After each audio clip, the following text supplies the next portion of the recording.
Start sir.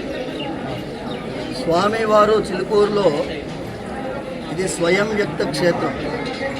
Tirumala కొండపై నుంచి నేరుగా దిగి వచ్చి భూలోకంలో నేరుగా నేను ఇక్కడ ఉన్నానయ్యా, తిరుమల రాలేని వాడు చిలుకూరుకి వస్తే చాలు అని స్వయం వ్యక్త క్షేత్రం చిలుకూరు వెంకటేశ్వర స్వామి క్షేత్రం.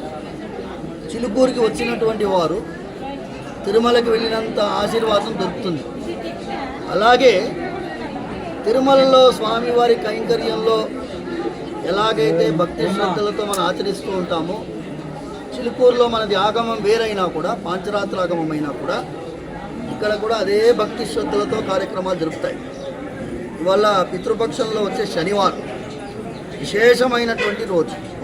పితృదేవతలందరూ కలిసి వచ్చి ఈ మహాలయ పక్షంలో మనందరి యొక్క ప్రవర్తన ఎలా ఉంది అని చూస్తూ ఉన్నారు. ఇది ఎంత దౌర్భాగ్యపు పని. తిరుమలలో వెంకటేశ్వర స్వామి అఖిలాండ కోటి బ్రహ్మాండ నాయకుడు. అంటే కింద 7 లోకాలు, పైన 7 లోకాలు, చతుర్దశ భువనాధీశ్వరుడు ఆయన. ఆయనకి వాడడానికి నెయ్యి కొనుగోలు చేసినప్పుడు ఎందుకండి అన్నిటికంటే చీప్ వస్తువు చూడాలి?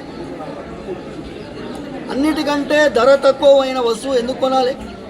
మన ఇంట్లో పిల్లలకి ఏదైనా ఆహారం కొనాలనుకుంటే మంచి అద్భుతమైన నాణ్యమైన వస్తువు వెతుకుతామా లేదా? అలాంటిది ఆ స్వామివారికి పెట్టే నైవేద్యంలో మనం ఎందుకు కాస్ట్ కటింగ్ అంటే ధర నియంత్రణ ఎందుకు చేయాలి? ఇది మొదటి ప్రశ్న. రెండవది, బంగారాయ శర్మ గారు చెప్పినట్టు ఒక అధికారి ఎలా నిర్ణయిస్తాడు ఏమి నైవేద్యం పెట్టాలి, ఎలా నైవేద్యం పెట్టాలి, ఎంత పెట్టాలి అనేది అధికారి నిర్ణయించేటటువంటి దౌర్భాగ్య స్థితి వాళ్ళు రాకూడదు. దీనికోసం 11 ప్రదక్షిణాలు చేశాం. 11 అనే సంఖ్య ప్రాయశ్చిత్తానికి సంఖ్య. ఏకాదశి మనం వ్రతం ఉంటాం, ఉపవాస దీక్ష ఉంటాం. అలాగే 11 అనేది విశ్వరూపాన్ని, భగవద్గీతలో విశ్వరూపం ప్రదర్శించినటువంటి అది ఏకాదశాధ్యాయం.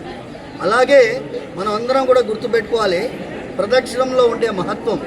ప్రచ్చినత్తి భయం సర్వం, దకార మోక్షదాయక, షికార క్షీయతే పాపం, నకారం ఐశ్వర్యప్రదాయకం.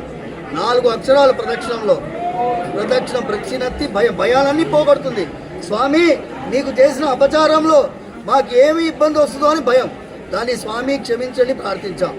మోక్షాన్ని ఇచ్చే దకార మోక్షదాయక, షికార క్షీయతే పాపం, పాపాలన్నిటినీ పోగొట్టేది ప్రదక్షిణం. ఈ పాపాలు అందరం పాలు పంచుకున్నాము. అక్కడ అధికారి కొంటున్నాడు అంటే మనందరం ఆయనకి అంత స్వాతంత్ర్యం ఇచ్చాం, మనందరం అందులో భాగస్వాములుగా ఉన్నాం కాబట్టి ఇవాళ బయటపడింది. కాబట్టి మనందరం 11 ప్రదక్షిణాలు చేశాము. మీరు మీ కుటుంబ సభ్యులు మీరందరూ కూడా మీ ఇంట్లో ఒక దీపం వెలిగించి, సాయంకాలం పూట కాబట్టి ఒక దీపం వెలిగించి ఆ దీపం ద్వారా దీపజ్యోతిలో మీరందరూ ప్రాయశ్చిత్తం చేసుకోవాలని మనస్ఫూర్తిగా ప్రార్థిస్తున్నాను. సర్వే జనా సుఖినో భవంతు, సమస్త సన్మంగళాని భవంతు.